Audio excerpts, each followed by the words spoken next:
Role Models is an all-time classic, but almost everything about this movie screamed disaster. Careers were on the line, they needed to rewrite the script during the writer's strike, and the craziest part of all of this is that the movie we got was never supposed to exist. Because Role Models wasn't even supposed to be a comedy. It had first started as a drama. It was a story between one guy and one kid, and then this kid's sister. Another writer turned it into a comedy and made it about two guys and two kids. Paul Rudd actually wasn't even attached to the movie at this point, even as an actor. That was until the third draft of the movie was written. So the new draft came in, and it was getting farther away from what was actually kind of working in the read-through draft. We were talking about things that worked and didn't work. I made some suggestions, and she asked me if I wanted to write it, and I said yeah. I was shocked because I'd never been hired by a studio to write a movie. Like many first-time writers, he drew inspiration from his personal life. And so I kind of was able to put things that I don't like in life or that I feel are worthy of being mocked into the movie. And which parts are those? The scene at Starbucks. I have a real personal gripe with sizes. Which, of course, then turned into this scene. Large black coffee. A what? Large black coffee. Do you mean a venti? Venti is large. No, venti is 20. In fact, tall is large, and grande is Spanish for large. Congratulations, you're stupid in 3 languages. But probably more bizarre than trusting the script with a first-time writer was that they then replaced the Girl Next Door director Luke Greenfield with a man whose only 2 films combined had grossed barely $1 million at the box office. It had been through many lives before I was involved as a director, and there were different producers and studios involved, and then finally it came together with me, Paul Rudd, Seann William Scott, and Paul and me and Ken Marino really sat down and wrote the version that became the movie. On top of that, up to this point, David Wayne had only directed absurd, over-the-top comedies, which were very different from the grounded nature of Role Models. To add to the unusual nature of this movie, Jane Lynch's character wasn't even written as a woman. You know what? I heard David telling the story in a press interview saying that initially, before they thought of bringing me on, it was a guy. And that happens a lot for me. Though I'd say things ended up okay in the end. People ask me, Gail, how did you come up with such a life-altering program? And I tell them I spent a lot of time alone as a kid. My father was a traveling salesman.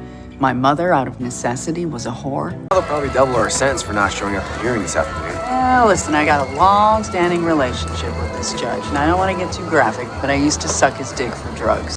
Perfectly acceptable hug between a little and a big. This is not. Well, obviously, we're not supposed to butt these kids. Elizabeth Banks would also be brought on to play the role of Beth, which would bring a 40-year-old virgin reunion for Rudd, Lynch, and Banks. Paula.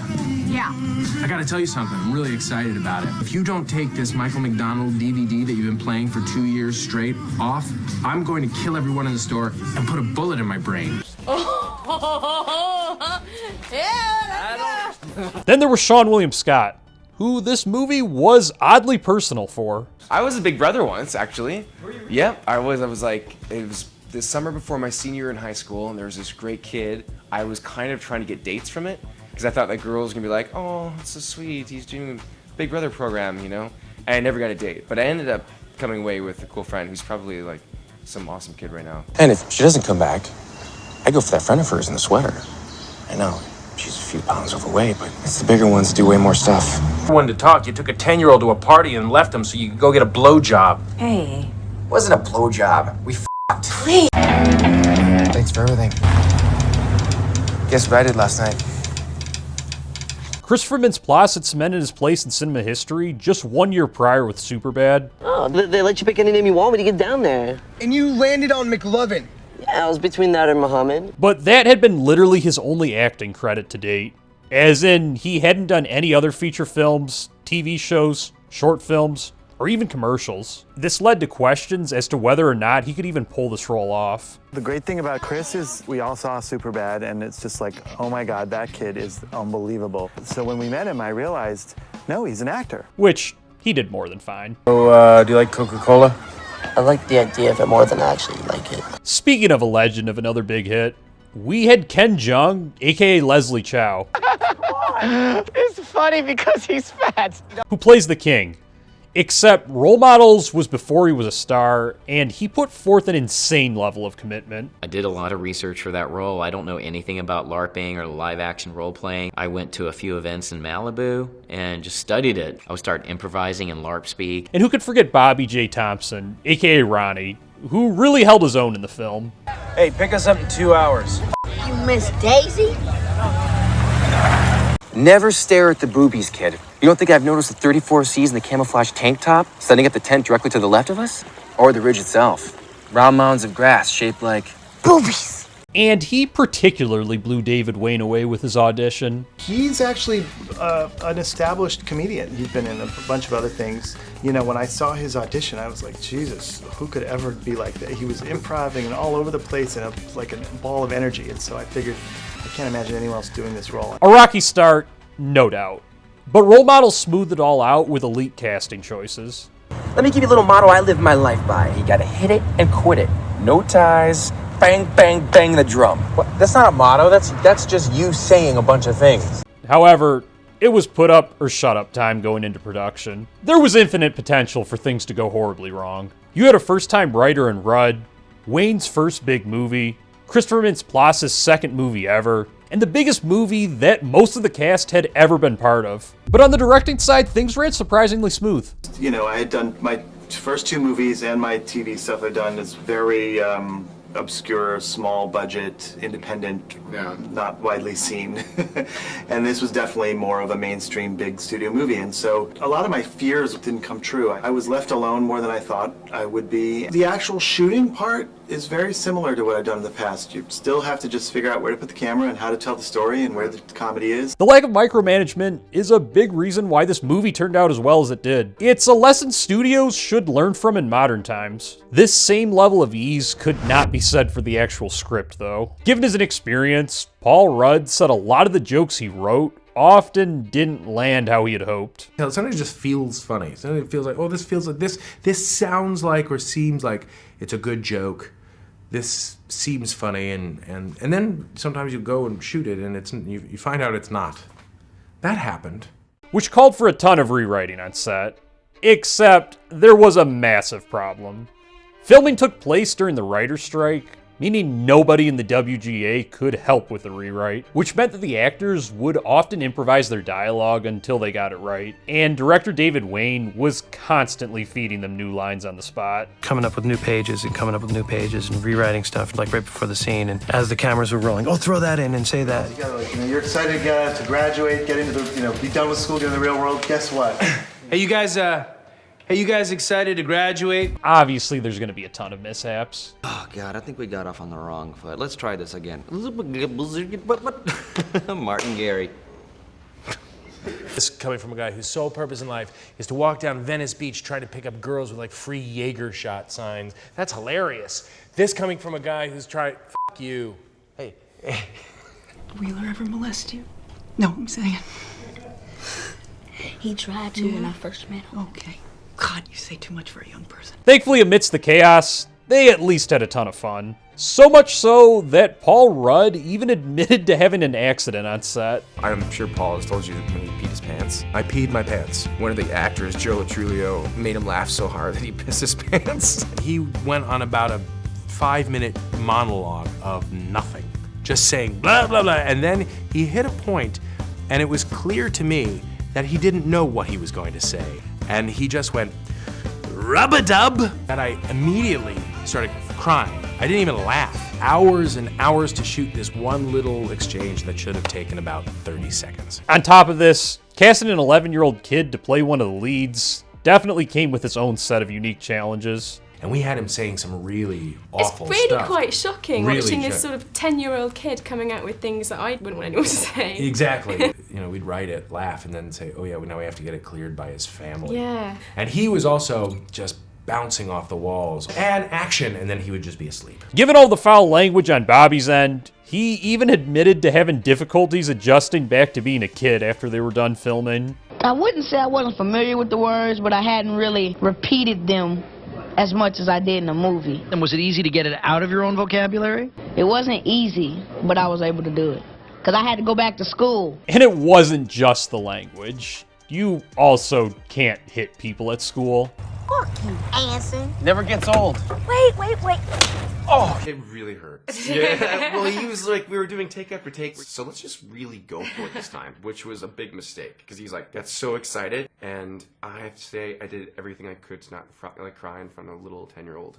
It hurts so bad, I couldn't hear out of my left ear. Seann has had quite the run of unpleasant experiences on set through the years, though he did at least get a couple of W's in this film. Well, since I've drank semen in the movie, and I drank piss, I had to suck some old lady's toes. I kissed Jason Biggs in American Pie 2, and I kissed Ashton Kutcher in Do Where's My Car. Gave Will Ferrell mouth to mouth in Old School, and I have to say, my favorite parts in this movie is I actually got to kiss a girl. In the end, all things considered, the cast had an absolute blast making this film. We had a prank war going on with the wardrobe department. Oh my God, really? We had a fucking blast. My live-action fantasy role play just to play this character, it was amazing. So I had so much fun. That was fun. It was great. The role was way different than McLovin's. I had more fun playing a character like this than, being the straight guy. Yeah. I think it's just, you have more freedom, so we had a great time, yeah. The cast I'd worked with and were considered friends.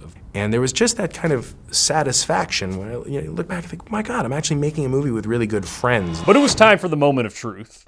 Would Role Models simply end up being a movie everyone had fun on, but a commercial failure? When Role Models came out, Seann William Scott hadn't had a huge comedy hit since American Wedding 5 years prior, and he hadn't had a comedy hit that wasn't in the American Pie series since 2000, with Dude, Where's My Car?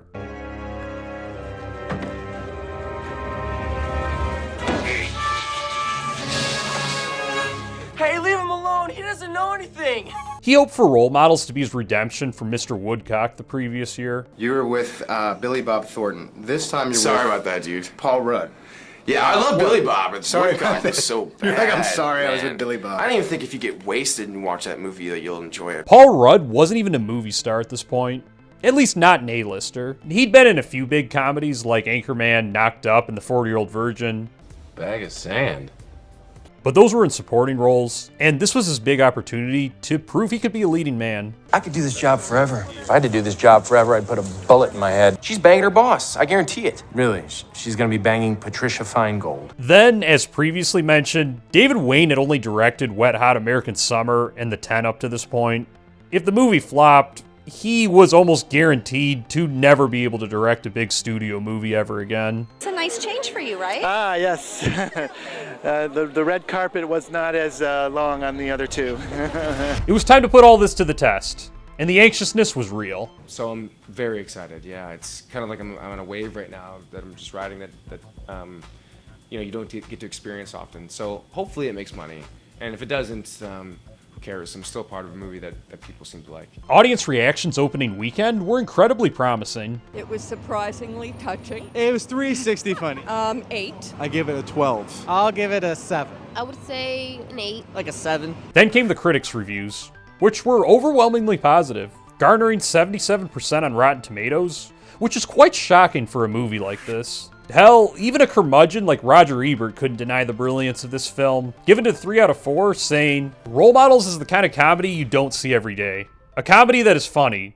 The kind of comedy where funny people say funny things in funny situations. Not the kind of comedy that whacks you with manic shocks to force an audible Pavlovian response. And the final audience tally showed they liked it just as much as the critics, with a 74% on Rotten Tomatoes, and a rare instance in which one of these 2000s comedies got a fresh tomato by both critics and audiences. And I'm right there with them. This is one of my top 10 comedies of all time.